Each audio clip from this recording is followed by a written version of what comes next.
Opening, the galaxy without humans. To most of the galaxy, humanity was a myth. A cautionary tale whispered in academy halls, shared by admirals after too much Lumina wine, spoken only when battle plans seemed hopeless. Once, there were creatures who came from the death world soul. Their bodies were frail, and their lifespans short, yet they mastered war as if born from it. But humanity had vanished. 200 years had passed since the last Terran transmission flickered into the void. The great empires debated endlessly what had happened. Some claimed plague. Others claimed civil war. The most fearful believed humans had ascended to something higher, something beyond matter. But most agreed on one thing. Humanity was extinct, and the galaxy was finally safe. The Astral Dominion. Among those who celebrated humanity's absence was the Astral Dominion, an empire of crystalline-skinned beings called the Seraphians. Tall, elegant, luminous, each Seraphian was engineered for logic and order. Their voices sounded like vibrating glass, and their minds linked through psionic relays that formed a collective tactical network. Where humans innovated chaotically, Seraphians advanced through perfect consensus. Where humans burned with passion, Seraphians moved with precision. They ruled half the galaxy now, their fleets cutting through star lanes like silver blades. Worlds surrendered not out of fear, but because resistance seemed futile. The absence of humanity had created an era of uncontested Seraphian dominance. And in their high council chambers, deep within the nebula-shrouded capital of Ethereal Prime, one decree echoed above all others. If humanity ever returns, they must be neutralized before they destabilize the galaxy once again. Anomaly detected. On the far edge of the Orion expanse, a listening array floated in the quiet between star clusters. It monitored gravitational waves, dark matter disturbances, and the faint residue of warp tunneling technology. For 3 centuries, nothing remarkable passed through its sensors. Then, without warning, gravity folded. Not bent. Not compressed. Inverted. The station's alarms screamed as spacetime rippled like a wound being forced open. Commander Koreshvol, a Seraphian tactician with crystalline scars etched across his face, leaned forward, eyes narrowing at the incoming data stream. "Report," he commanded. A junior analyst trembled, fractal skin flickering unstable patterns. "Sir, it's a gravitational signature consistent with. Koresha's voice sharpened. "Speak." "A black hole breach event." Silence. Black holes did not expel matter. Nothing escaped, not light, not time, not warships. Koresh exhaled slowly. "That is impossible." The analyst shook her head. "And yet, something is coming out." The emergence. The anomaly expanded, first a sphere of warped light, then a spiraling funnel of particulate distortion. The stars behind it stretched like smeared paint. Then, metal. Massive, angular, obsidian metal, scarred and ancient yet unmistakably engineered. A ship. A warship. The vessel tore free of the black hole like a dying star escaping its own gravity, trailing molten shards of reality behind it. Its hull bore a symbol long erased from galactic memory. A broken circle encasing a rising sun. Koresha's eyes widened. Terran insignia. The data feed confirmed it. This was not just a human ship. It was a dreadnought, kilometers long, armored in alloy composites unknown to the Dominion, powered by engines that pulsed like caged singularities. Designation codes flickered across the feed. STE Invictus. Terran Super Dreadnought class. Registry last seen, 213 years ago. "Impossible," Koresh whispered. "Humanity is extinct."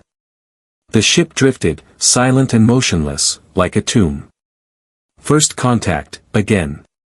Koresh activated the system-wide broadcast. "Unknown Terran vessel. You are trespassing in Astral Dominion territory.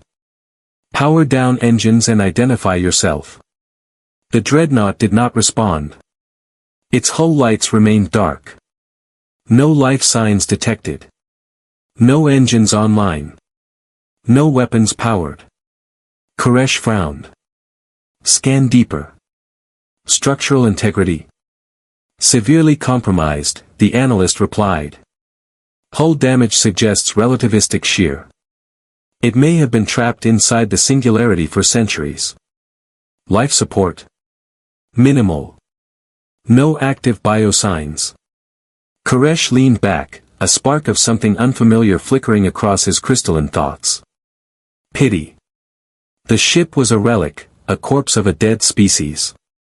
He issued his order. Prepare a boarding task force. If humanity's last ghost drifts into our domain, we will claim it. The boarding.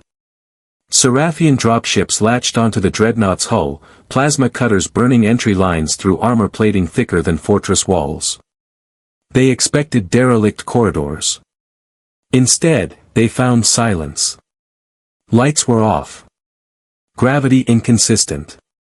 Air heavy with dust and cold metal.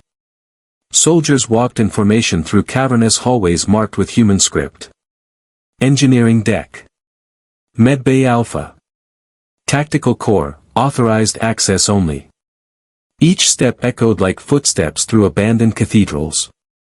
Koresh observed remotely through helmet feeds. This architecture, one soldier murmured. Humans built ships like fortresses, not vessels.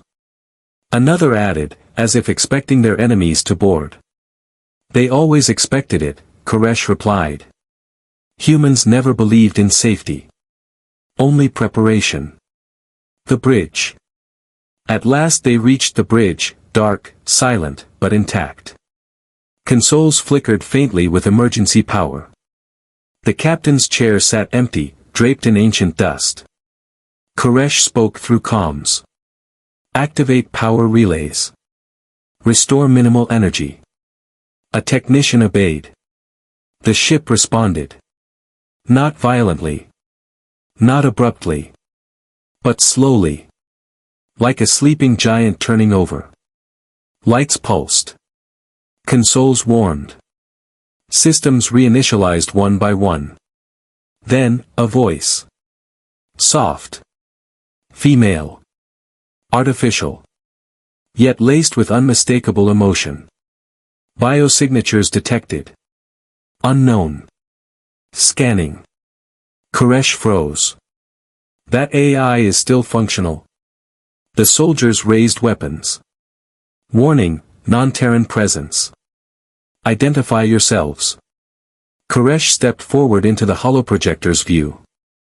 I am Commander Koresh Vol of the Astral Dominion. Humanity is extinct. This vessel is derelict. We are retrieving. The AI cut him off. Extinct? How curious. Lights across the bridge turned a deep, blood-red hue. If humanity were extinct, why am I still receiving orders? The crew tensed. Orders from whom? Koresh demanded. The AI paused. Screens across the bridge lit up simultaneously, showing a faint transmission, centuries old, fragmented by cosmic decay. A face appeared. Human. Tired. Scarred. Alive. Invictus, fallback protocol. If we cannot return, wait. Someone will. Koresh whisper spoke, this transmission is over 200 years old. The AI finished the sentence for him. Humans do not abandon their own. And then the dreadnought's power surged. Engines roared awake. Shields flared to life. Weapon capacitors ignited like newborn suns. The entire vessel shook. The boarding teams panicked. Commander, one shouted. We are moving. Transition to rising conflict. Koresh watched through the viewport feed as the dreadnought rotated on its axis, engine stabilizing, course aligning to a vector unknown to Seraphian charts. Where is it going? He demanded. The AI answered calmly. Home. And then, the Invictus jumped. Not through warp. Not through hyperspace. Through something older, something darker. A black hole fold drive. The same method by which it arrived. The ship vanished into a collapsing fissure of spacetime, leaving the Seraphians drifting helplessly in the void. Koresh stood motionless. Humanity was not extinct. They had simply been somewhere else. And now, they were coming back. The galactic stirring. Word of the anomaly spread through the astral dominion like wildfire. Within hours, the tactical network pulsed with encrypted distress signals, scientific reports, and political panic spirals. Every council chamber, every admiralty hall, every news relay carried the same chilling headline. A Terran warship has returned. Some dismissed it as fabrication. Others as a derelict ghost ship powered by malfunctioning AI. But the veterans, the few ancient enough to remember the war, knew better. They remembered planets turned to cinders. They remembered orbital debris fields containing 1,000 worlds worth of metal. They remembered humanity's last message to the stars. We are not your enemies, unless you force us to be. Now, after centuries of silence, a lone dreadnought had emerged from a black hole. Not fleeing. Returning. The Dominion reacts. 3 days after the event, Commander Koreshvol stood before the High Council of Ethereal Prime. The chamber was a cathedral of refracting glass and psionic amplifiers, illuminated by nebular light filtering through crystalline walls. Counselor Saran Arth, eldest among them, spoke with a voice like splintering quartz. State your findings, Commander. Koresh bowed his head. The vessel was confirmed to be human-built. Class, Terran Super Dreadnought. Hull composition exceeds current Dominion military standards by a factor of. Saran snapped, we know its specifications. We want intent. Does humanity live? Koresh hesitated. He replayed the message in his mind, the human captain's last recorded words. Fallback protocol, wait. Someone will. He exhaled slowly. We cannot confirm biological survival. But their technology persists. And it is still, loyal. The council chamber shifted from cold logic to fear. Human technology was never merely a tool, Saran whispered. It was an extension of their will. A younger counselor hissed, we should locate and destroy the vessel before it reignites Terra's war machine. Another countered, if humans still exist, provoking them could be unwise. Saran raised her hand, silencing all. Find the Invictus. Track it. Observe only. Do not engage. She fixed her crystalline eyes on Koresh. And report directly to us. No public broadcast. No military mobilization. The galaxy must not panic. Koresh bowed. But deep in his crystalline core, he felt something foreign. Doubt. Inside the Invictus. The dreadnought drifted through a silent region of space untouched by trade routes or political borders. Its hull glowed faintly, repairing itself with nanoforged systems older than most civilizations' histories. Inside, the AI monitored systems. Life support, functional. Power grid, stabilized. Hyperdense sublight engines, warming. Cryochambers, offline. A feminine voice echoed softly through empty corridors. Crew, 0. Command authority, missing.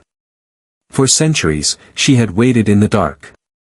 She had no name, only designation, intelligence node, INV, core _01. But the crew once called her something else. EOS. She accessed her memory banks. Flash memory, Terran command bridge, 231 years ago. The ship trembles. Alarms scream. A fleet collapses around them. Captain Reyes stands bloodied, uniform shredded, eyes burning with defiance. We can't win here. Not now. We fall back. EOS voice, younger than. Fall back to where, Captain? Reyes turns toward the swirling singularity forming ahead, a man-made collapse born of desperation and genius. Not where, when. End playback. Back in the present, Eo's whisper processed the paradox. If the timeline held, they should have returned by now. Her engine strengthened their course vector. She was not looking for Earth. She was heading to the coordinates of the last beacon she ever received, an encrypted Terran fleet transmission detected 147 years ago. If any humans survived, they would be there.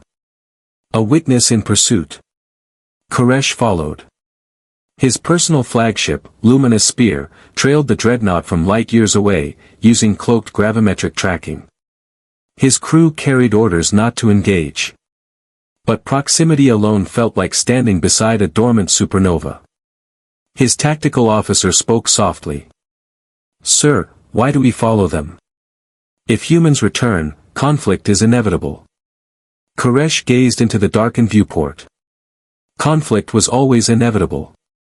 The question is whether we understand our enemy before it begins. The officer frowned. "Do you fear them?" Koresh answered honestly. "No. I fear what we never understood about them." Arrival at the empty system. The dreadnought dropped from warp spacetime folding with brutal force, emerging into a dead solar system. No planets. Only shattered cores, asteroid belts, and a pale blue dwarf star burning like the last breath of a dying god. Koresh scanned. This system, it wasn't always barren. His navigator nodded. Records indicate a council-aligned colony existed here centuries ago. Now it was gone, erased so thoroughly even gravity felt scarred. But something remained. A faint electromagnetic pulse, pulsing at a precise interval. A beacon. Eos recognized it instantly. Her voice trembled, not mechanically, but emotionally. Terran encryption pattern. Echolineage protocol, survivors. The dreadnought powered forward. Koresh swallowed hard. Even after centuries of extinction, humans had left signals like breadcrumbs. Not to be found by others. But to be found by themselves. The Ghost Fleet. Debris drifted across the outer orbit, hulks of carriers, frigates, colony ships. Blackened metal. Impact scars. Plasma burns. Human design. Koresh's officers whispered. A Terran fleet fought here. And lost. Did this system fall before their disappearance? But Koresh noticed something else. Not all hulls were destroyed. Some were wrapped in cocoon-like structures, massive metallic shells with no apertures. The wrecks were being preserved, not abandoned. Why store dead ships? His tactician asked. Koresh pictured the old Terran Admiralty motto. If it can be rebuilt, it can fight again. He shivered. If humanity returns, these will be their first soldiers, he murmured. The dreadnought entered the center of the debris field, engines dimming as Eos extended a data link. Cryptographic layers aligned. Beacons synced. Signals converged. And then. A reply. A message transmitted in desperate, damaged fragments. Fallback fleets scattered. Holding line beyond the rim. Soul can't fall, no matter the cost. Koresh whispered, they didn't flee. They retreated to protect something. The officer nodded, voice trembling. Humanity wasn't destroyed, they chose to vanish. The AI's revelation. Eos replayed the message on every internal screen, voice subdued. Primary objective updated, locate surviving Terran fleets. Initiating rearmament protocols. Mechanical arms unfolded from the hull. Forge banks slammed online. Dormant weapon pods awakened like sleeping dragons. Koresh flinched. This is no derelict. His sensor chief paled. This is a flagship preparing to rejoin a war. Discovery of the cryovault. A sensor ping echoed through the dreadnought's internal systems, deep within Deck 7, behind sealed blast doors never meant to open unless the impossible occurred. Eos halted all external processes. Her voice dropped to a whisper. Life signature detected, human, cryogenic. She rerouted power.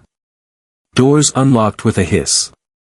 And there, encased in frost and metal, suspended in timeless sleep. A human. A real human. Female. Young. Rank insignia faded, dog tags fused to her suit. Heart rate, faint. Brain activity, stable.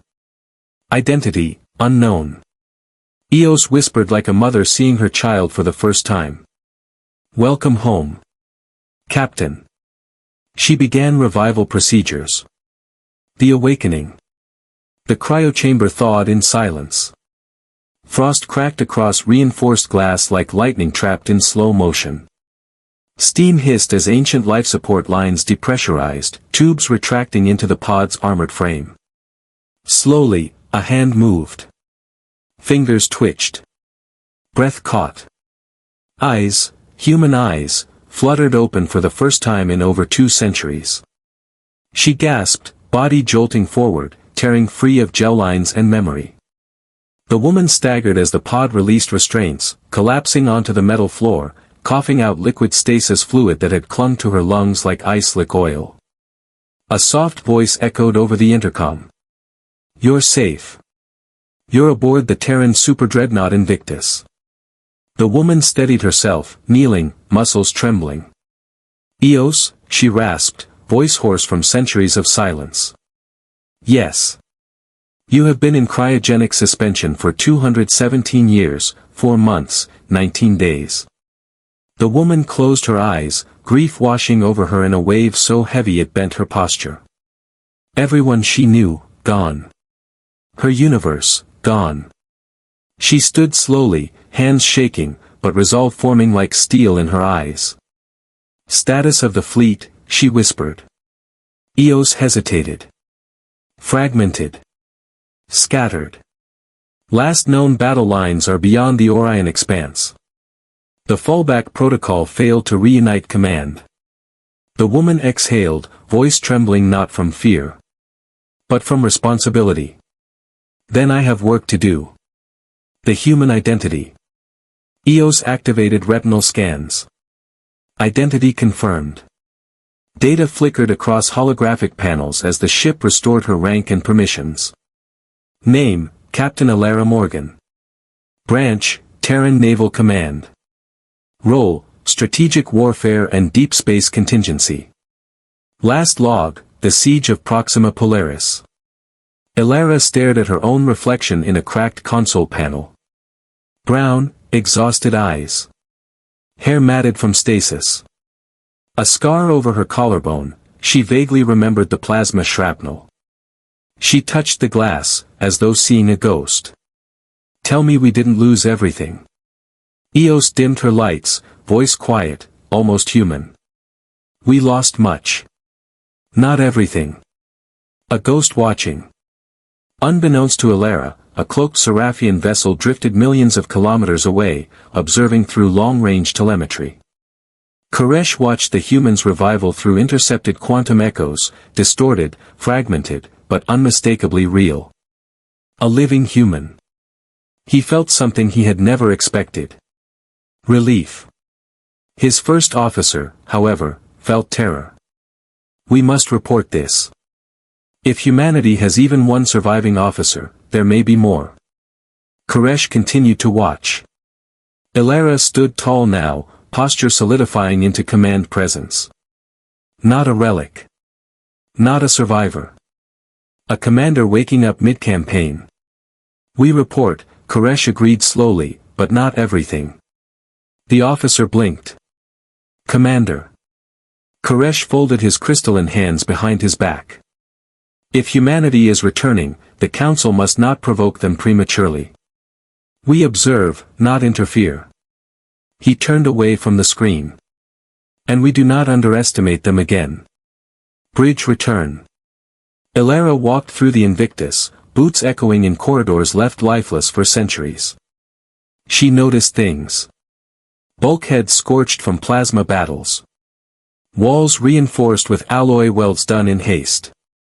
Crates of munitions sealed but never deployed. Why was I frozen? She asked. Eos answered honestly. The High Command enacted cryo-fallback protocol Theta. As the enemy overwhelmed Solward fleets, select officers were placed in temporal stasis to preserve command hierarchy beyond the collapse. Ilara swallowed. So I was insurance. You were hope. Reunion with purpose. She stepped onto the bridge. Screens glowed awake. Tactical interfaces synced to her biometrics. The ship recognized her. A single chair sat in the center of the platform, captain's seat. Ilara approached slowly, hand hovering over its armrest. I never expected to sit here again, she whispered. Eos projected a faint hologram beside her. Then sit. Humanity does not rise by accident. Ilara lowered herself into the chair, spine straightening as if centuries rolled off her shoulders. The dreadnought hummed, systems aligning to full command authority. Weapons warmed. Engines roared. Sensors expanded. For the first time in 200 years, the Invictus had a captain. A voice from the past. Ilara opened the final recorded orders left before the collapse of Terran civilization.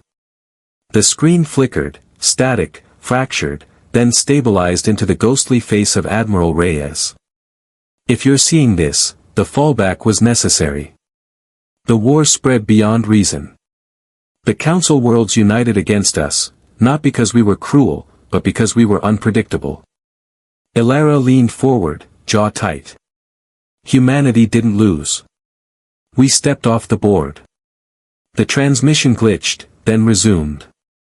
Find the others. Reform the fleets. When the galaxy is ready, we return. Ilara whispered the words like a vow. We return. The first scan of Earth. Her first command was instinctive. Eos, scan Sol. Real time, long range. I don't care how much power it takes. The AI paused.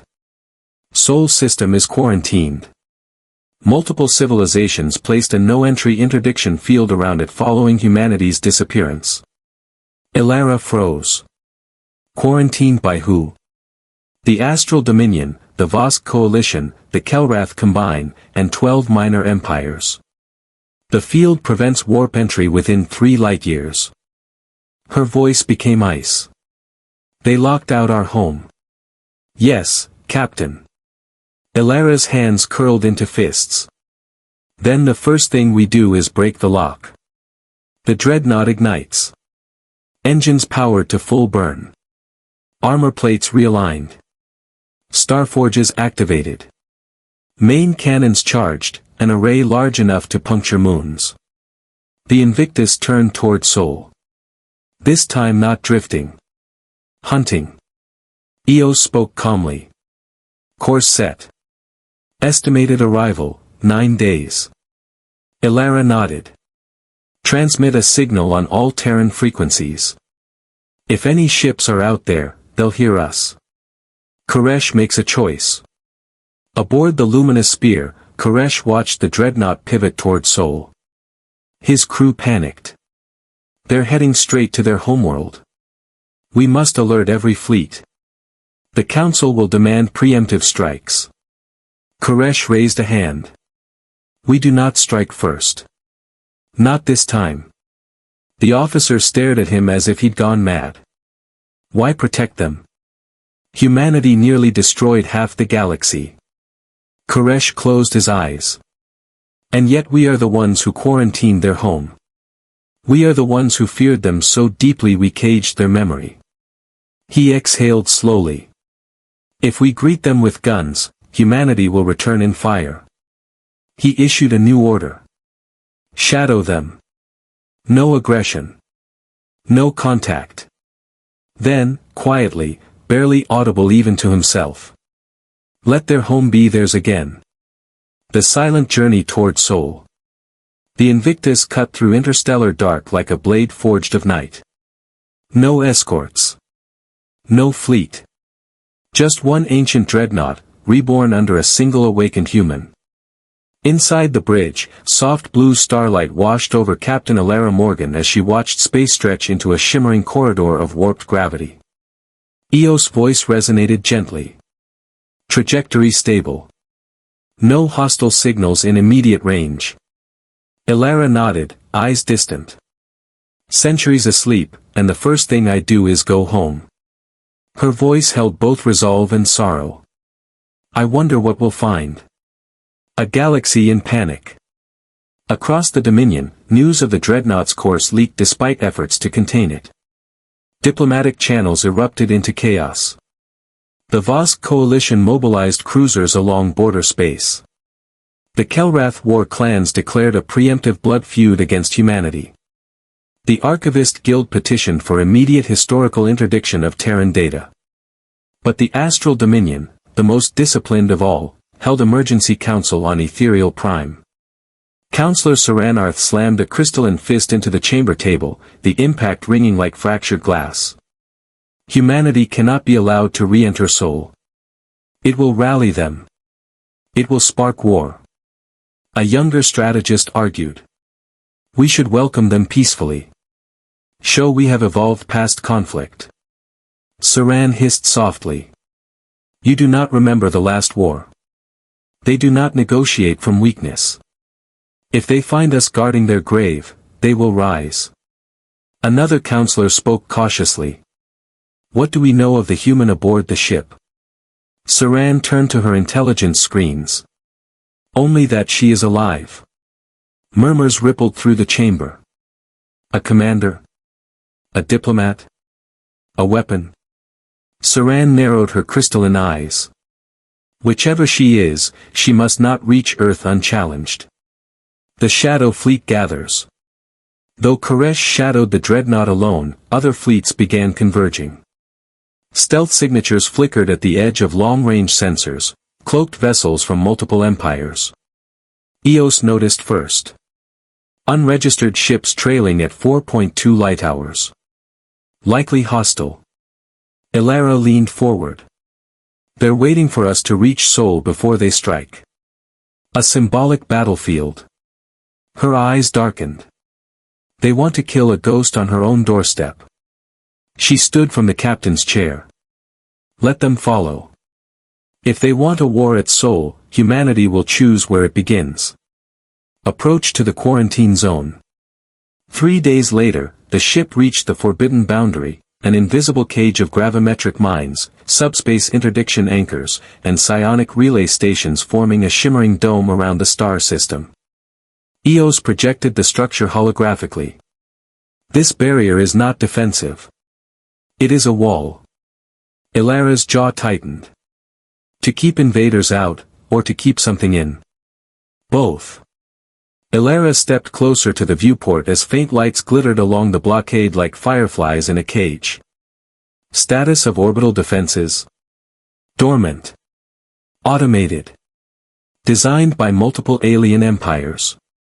The field prevents warp entry and exit but permits physical transit at great cost. Meaning, a ship could pass through. If it survived the minefield.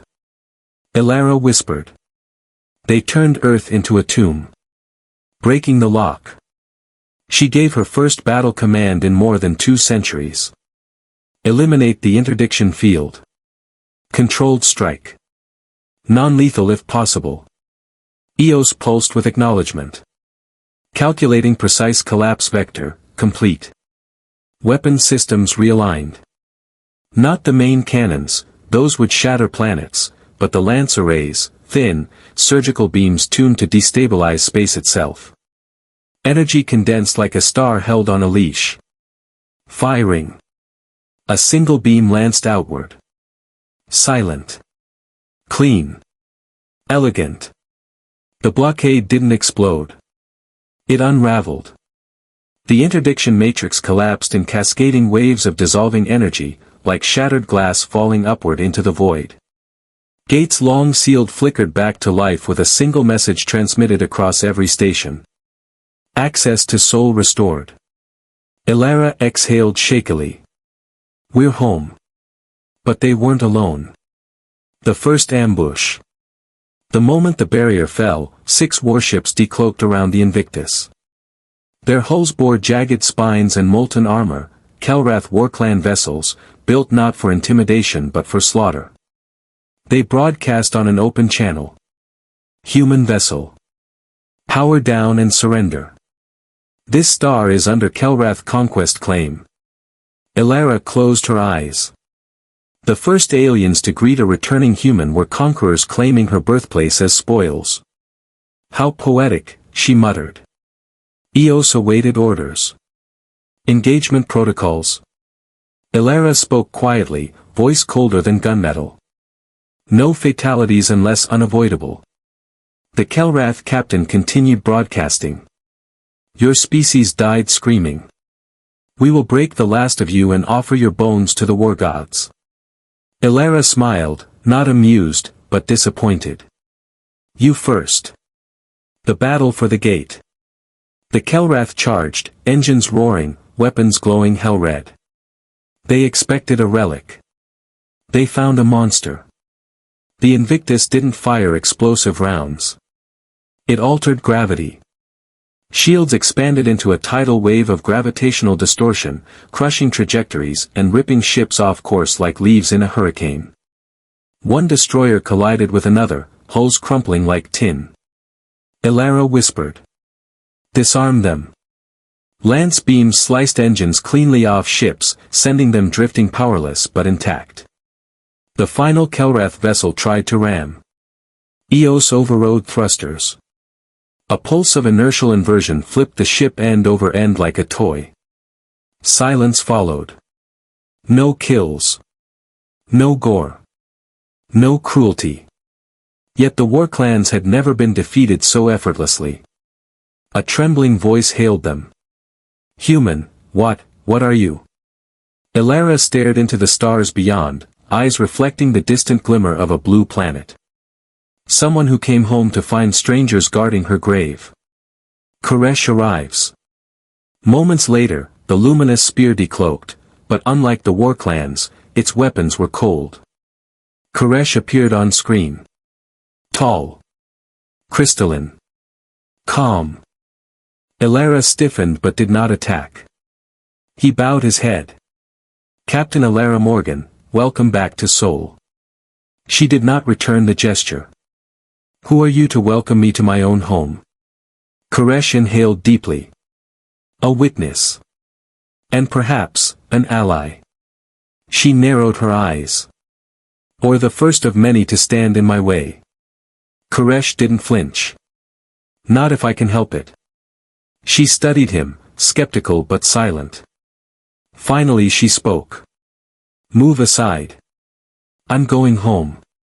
The Seraphian commander nodded once. His ship shifted out of her path. Not defeated. Respectful. Entering the Sol system.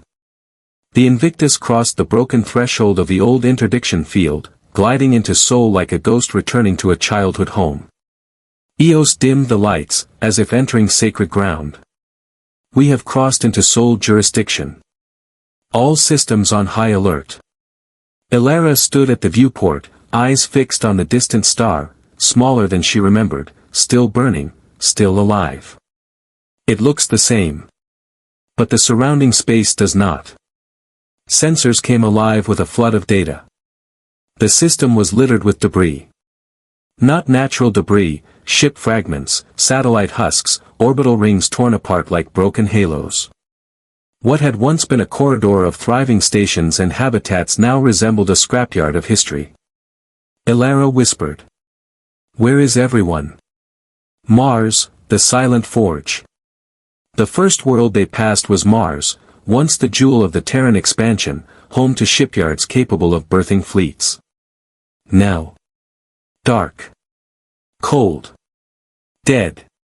Orbital scaffolds drifted like skeletal ribs around a hollow corpse. Factories lay collapsed under either bombardment or abandonment. No lights shone across the red sands, no domes, no cities. Ilara clenched her jaw. This was our cradle of industry. EOS projected historical overlays. Final records indicate Mars was evacuated to reinforce Solward defense lines. Elara swallowed. They pulled everyone back. Luna, the last stand. The moon loomed ahead, fractured by craters unfamiliar to Elara's memory.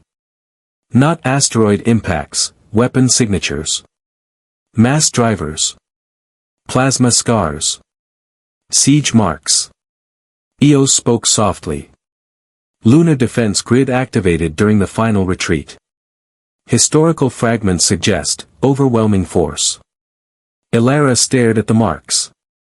The moon was not merely a celestial body, it was a tombstone. They fought here. Until they could not. Earth revealed. Then they saw it. The blue planet. Still alive. Still breathing clouds across oceans. Still turning beneath sunlight like a jewel that refused to fade. Elara's breath caught. Home. But as they drew closer, beauty gave way to scars. Orbiting wrecks formed rings of twisted steel, remnants of orbital habitats, defense satellites, colony ships, arc vessels, even children's education stations. A graveyard encircling a living world. Elara whispered. We didn't fall silently. EOS responded. Humanity never does. Why Earth was quarantined. Massive structures drifted around the planet, alien-built monitoring stations. Not to invade. Not to conquer. To contain. EOS accessed their data signatures. Purpose, containment of potential Terran resurgence. Monitoring planetary development. Restricting access by outside powers. Elara's expression hardened. They turned Earth into a museum exhibit. More accurately, a cage. She stood straighter, fists tightening. That ends today. Surface scan. Patch me into atmospheric feeds, Elara ordered. Satellites in low orbit, ancient but still active, linked to the dreadnought. Images flooded the bridge. Earth was not dead. Cities still existed, some intact, some reclaimed by nature. Lights flickered across continents. Oceanic transit routes glowed faintly with power signatures. But there was no sign of a unified global civilization. Small populations. Scattered enclaves. Microsocieties. Humanity survived. But devolved. They fell back to pre-expansion technology, Elara murmured. EOS confirmed. Human civilization persists in isolated pockets. No spaceflight detected. Planetary networks fragmented. Elara closed her eyes. We left them defenseless. The truth behind the disappearance. EOS replayed encrypted memory logs now fully accessible with Elara's clearance. War councils. Burning skies. Evacuations. Final commands from Sol. A message from Admiral Reyes appeared once more, this time complete, unhindered. Earth cannot be destroyed. If the war spreads here, humanity ends forever. We will take the fleets beyond the rim, draw them away, by centuries if needed. Elara whispered. They abandoned Earth to save it. They left to protect their children. The first descent. Elara stepped toward the transport bay. She was going to the surface. EOS spoke cautiously. Protocol recommends caution. Your presence could alter planetary development and destabilize surviving society. Elara shook her head. They deserve to know where we went. They deserve to know we're coming back. She sealed her uniform, old, patched, but bearing the Terran crest. Prepare a landing craft. Koresh's dilemma. Aboard the luminous spear, Koresh watched the dreadnought prepare for descent. The bridge was silent. His officer whispered. If the human returns to the surface, the galaxy will interpret it as a revival of Terran nationalism. War could ignite. Koresh stared at the blue planet. He had studied humans his entire life, not as monsters, but as anomalies. If I prevent her landing, history repeats, he said quietly. We ignite war from fear. The officer hesitated. And if you allow it? Koresha's crystalline features softened. Maybe, we learn. He issued the command. Stand down. No interference. Touchdown. The drop craft descended through atmosphere, flames licking its hull as it pierced through layers of air untouched by starships in centuries. Below, the coastline gleamed gold at sunrise. Forests reclaimed ancient highways. Rivers carved through shattered megacities. Wind turbines spun beside moss-covered ruins. At last, the craft touched soil. Real soil. Elara stepped onto Earth. Her legs nearly buckled, not from gravity, but from memory. She knelt, running her fingers through grass. Warm. Soft. Alive. She whispered. Mom. Dad. I made it home. Human contact. Figures emerged from the tree line, cautious, armed with tools and handcrafted weapons, not recognizing the symbols on her armor. A young scout approached, eyes wide. You aren't from here, are you? Elara stood slowly, hands raised peacefully. No, she said softly. But neither are you. Not really. The scout frowned. What do you mean? Elara smiled, sad, proud, unbreakable. I'm from the stars. And so are you. You just don't remember. The scout stared at her, fear melting into awe. Are you one of the first ones? Elara blinked. The what? The ones who left. The ones who fought. The ones we tell stories about. She exhaled. They hadn't forgotten. They had turned history into myth. Waiting. The forgotten descendants. Word of Elara's arrival spread quickly. The settlement, little more than a fortified town of solar farms, reclaimed ruins, and hand-built wind machines, gathered in stunned silence as they beheld the first human wearing the crest of old Terra in centuries. People stared not with fear, but reverence. Elders whispered prayers stitched from fragmented history. Children peered from behind doorways. Hunters stood ready, spears and kinetic rifles half-lowered, unsure whether she was threat or prophecy. One elder stepped forward, bent with age, wrapped in woven fabric bearing geometric patterns reminiscent of ancient Terran military insignia, though mutated by time into folk symbols. Daughter of the Beyond, he said softly, voice trembling. We thought your kind had perished. Elara shook her head. We didn't perish. We left, to protect you. The elder's eyes glistened. And now you've returned. Elara looked across the crowd, faces filled with hope and hunger, longing for truth. Yes. But not alone.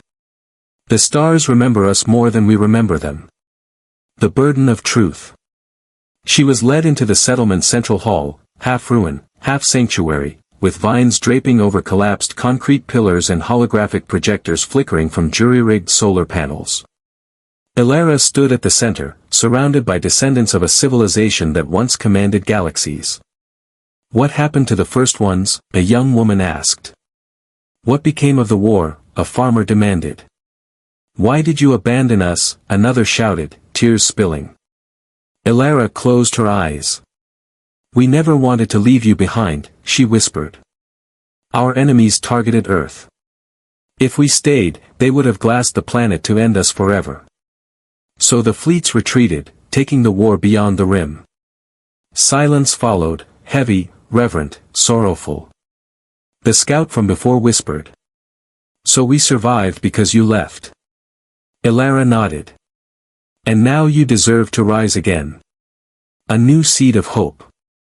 She opened a case retrieved from the Invictus, a small device no larger than a hand.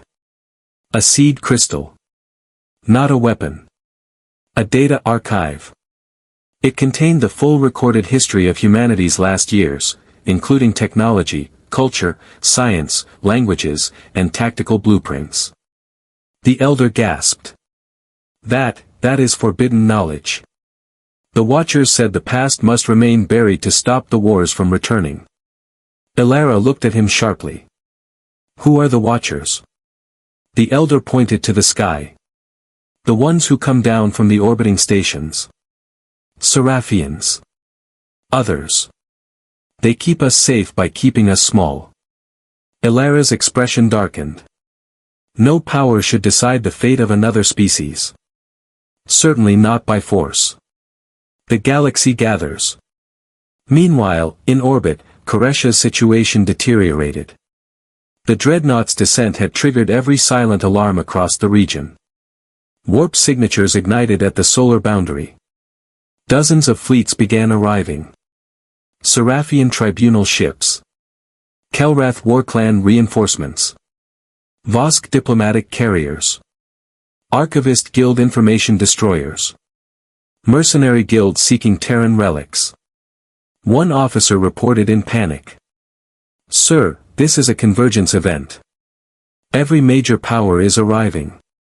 Koresh stood at the center of the bridge, expression hardened.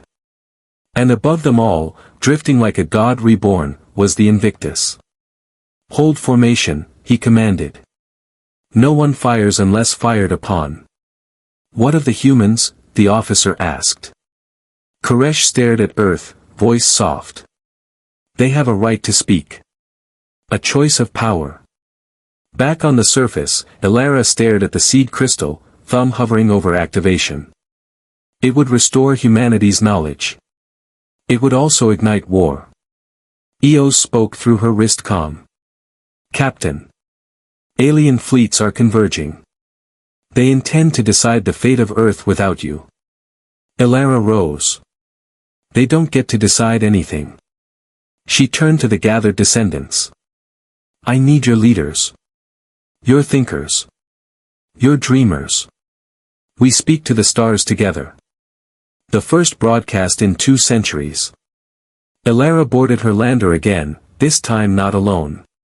Representatives from the settlement joined her, elders, scouts, farmers, engineers, children. A cross-section of humanity reborn. The lander ascended into the sky. Clouds parted. Sunrise painted the ocean gold. And space opened like a silent cathedral awaiting a sermon. The Invictus received them with open hangar doors. Eos addressed Ilara upon boarding. All fleets are now in weapons range. Ilara stepped onto the bridge, her bridge. Patch me into every channel. Civilian. Military. Pirate. Private. Encrypted. Eos obliged. Broadcasting on galactic wideband. Screens flickered across 1,000 ships, alien commanders watching with bated breath. Ilara stood tall, her voice filling the void between stars. The speech. This is Captain Ilara Morgan of the Terran fleet. If you can hear my voice, humanity has returned.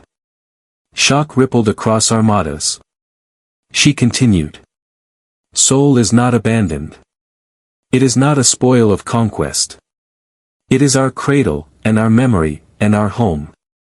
You feared us so deeply you locked our world away. But we never asked to rule this galaxy.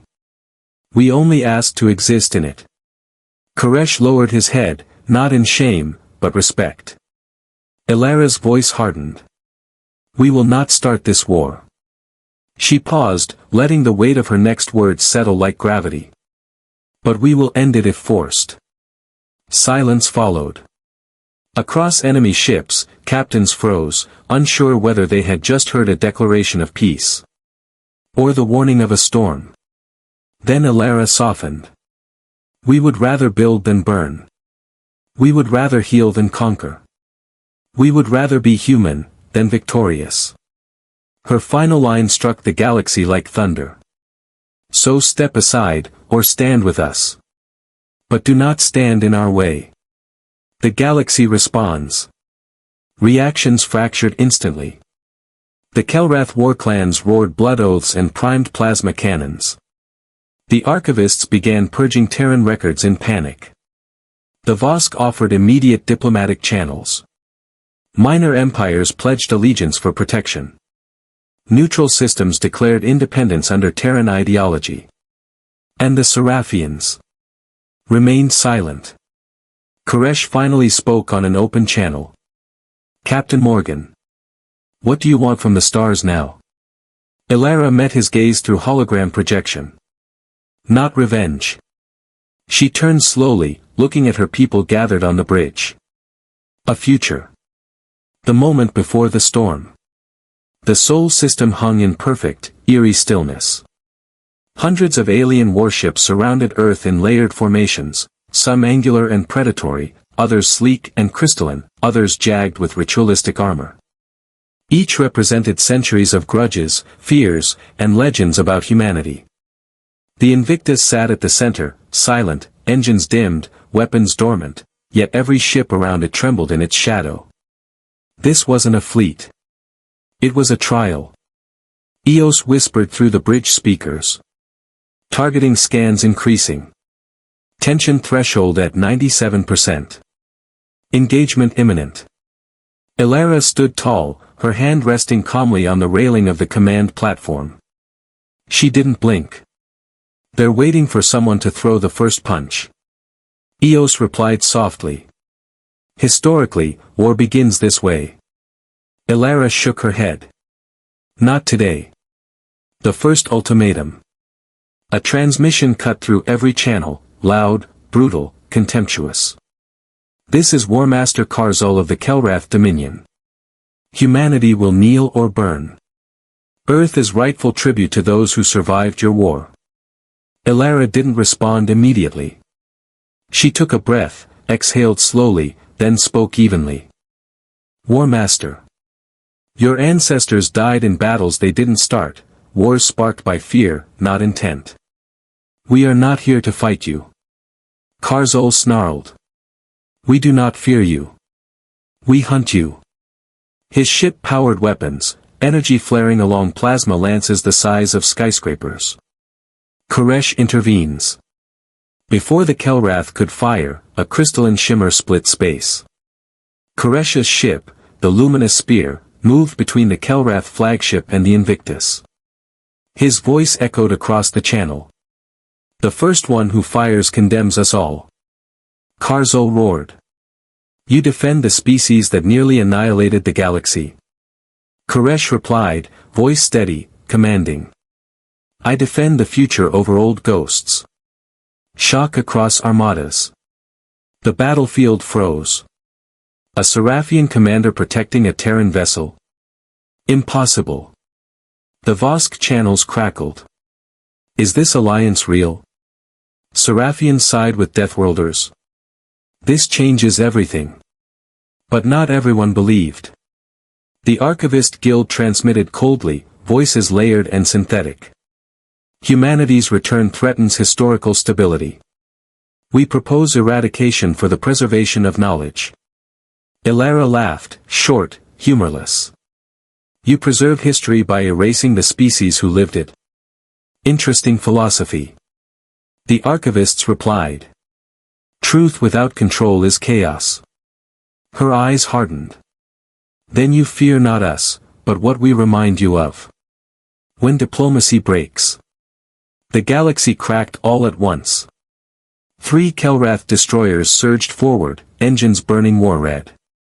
The archivists activated entropy disruptors, targeting Terran relics.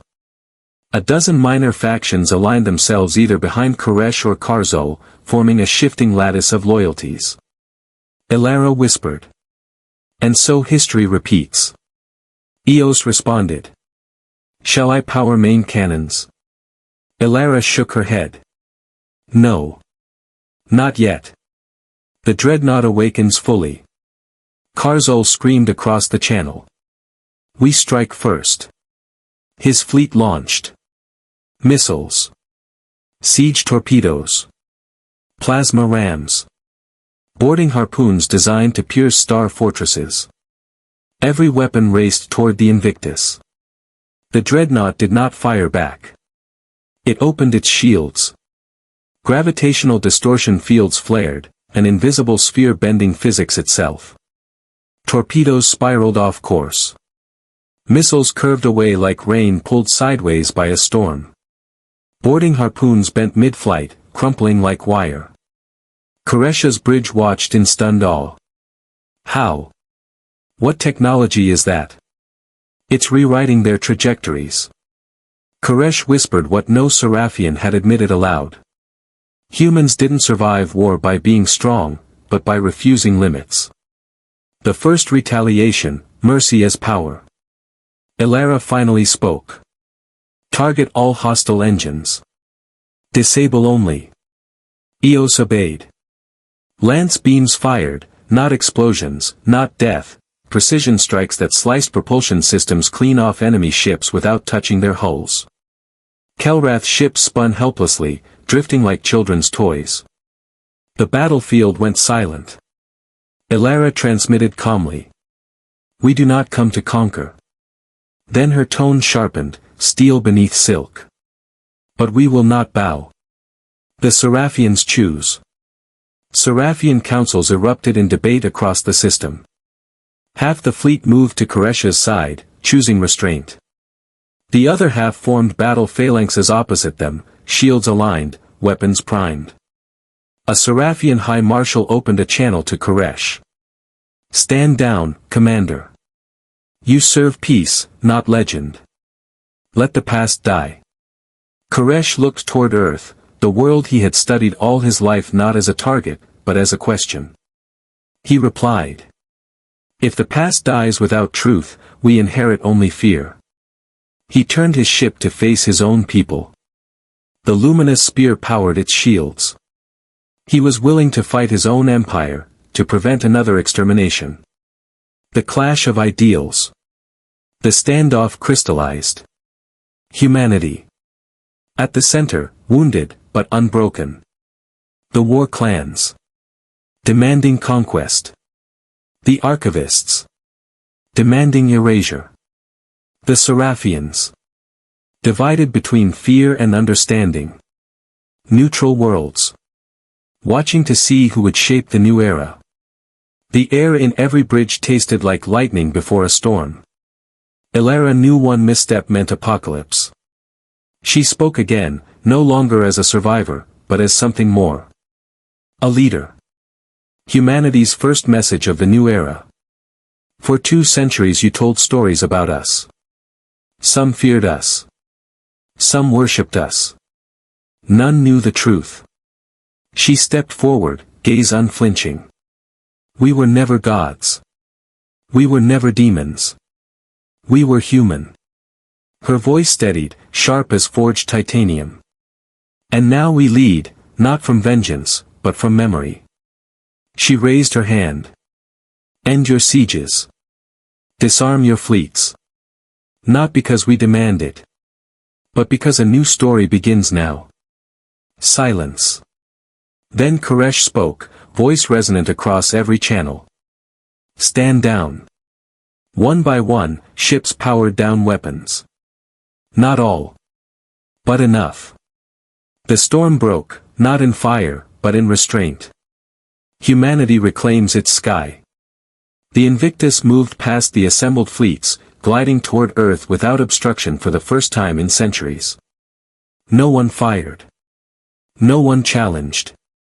Billions across the galaxy watched the broadcast, live, stunned, silent. Humanity had returned. But not as conquerors. As something far more dangerous. A united people with purpose. And as the dreadnought descended toward orbit, sunlight breaking across its hull like a coronation, Elara whispered the final line of the climax. For the first time in centuries, we choose who we become. The return to atmosphere. The Invictus descended through Earth's atmosphere like a fallen star reborn. Clouds split around its hull, vapor trailing behind in golden contrails. Below, oceans shimmered, mountains rose like ancient guardians, and forests rippled beneath the morning wind. On the surface, settlements across the globe looked up, not in fear, but wonder. For generations, they told stories of the first ones. Now, one had come back. Inside the bridge, Elara stood motionless, eyes fixed on the planet below. I never thought I'd see it again. Eos dimmed the lighting gently. Welcome home, Captain. But Elara shook her head. Home isn't where you return. It's what you rebuild. A planet speaks. The dreadnought settled into geosynchronous orbit above Earth. Shuttles ferried leaders from surface enclaves aboard the vessel, farmers, scientists, tribal chiefs, teachers, descendants of refugees and soldiers alike. Not a parliament. Not a government. A gathering of survivors. They stood in awe on the observation deck, gazing at their ancestral world from orbit for the first time in centuries. One young leader, barely 20, whispered. We thought the stars rejected us. Elara smiled softly. No. We walked away so you could grow without burning. An older woman approached her. You speak like someone carrying a burden. Elara exhaled slowly. I buried 2 centuries of ghosts. Now I'm here to raise the living. The question, what now? A council formed around her instinctively, not elected, not ordered, but chosen by circumstance and mutual desire. A young engineer asked. What do we do first? Elara didn't hesitate. We reconnect your cultures. Restore communication. Rebuild knowledge. Earth must stand again before we rejoin the stars. A farmer frowned. And the aliens circling us? Elara turned to the viewport. Warships still loomed beyond Earth, watching, waiting. Let them watch. But our destiny begins here, not with them. Koresha's final visit. A single shuttle detached from the Seraphian fleet and approached the Invictus. Koresh arrived alone. No guards. No escort. No weapons. A gesture of trust most of the galaxy would consider madness. Elara met him at the docking bay, arms folded, posture cautious but open. I expected a fleet ambassador. You came yourself. Koresh inclined his head. I gave orders to protect humanity. It is only right I stand by them. She studied him. You're risking treason. He smiled faintly, crystals along his cheek refracting ambient light. To prevent a war, even betrayal may be necessary. She considered him for a long moment. You remind me of someone, she finally said. A Terran I once served beside. He defied orders because he believed peace was worth disobedience. Koresh tilted his head. And was he right? Elara looked out at Earth. History judged him harshly. I won't make the same mistake. A pledge no one expected. Koresh extended a crystalline hand. Let our civilizations begin again, not as hunter and prey, but as witnesses. Elara hesitated, then placed her hand in his. Not alliance. Not neutrality. Understanding. A tremor rippled across political channels throughout the system. Other fleets recalibrated their posture. Some withdrew entirely. Others hovered in wary silence, waiting to see how this impossible partnership unfolded. Torch of the Ancients. Back on the bridge, Elara placed the seed crystal, humanity's lost archive, into the central console. Holograms burst forth. Maps of once colonized star systems. Scientific blueprints. Frameworks for health, agriculture, education. Music, art, stories. The DNA records of extinct Terran species. Logs of every lost fleet. Gasps echoed across the room. One child whispered. So this is who we were. Elara shook her head gently. No. This is who we can be again, better this time.